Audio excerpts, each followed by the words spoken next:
बीडमधील संतोष देशमुख हत्या प्रकरणातील आरोपी वाल्मिक कराडने न्यायालयात खळबळजनक दावा केलेला आहे। सुनावणी दरम्यान न्यायालयाने त्याला गुन्हा कबूल आहे का असं विचारलं असता त्याने नकार दिला।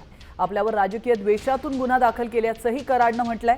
मात्र न्यायाधीश पाटवतकर यांनी कराडला जेवढे विचारलं आहे तेवढंच उत्तर द्या, जास्त बोलू नका अशा शब्दात सुनावलं। जे माझ्या भावाला संपवलं ह्या आसुरी वृत्तीनं, त्या आसुरी वृत्तीचा कुठंही त्याची बाजू मांडणारे आणि आरोपी ह्याच्यामध्ये कुठलाच फरक नाही।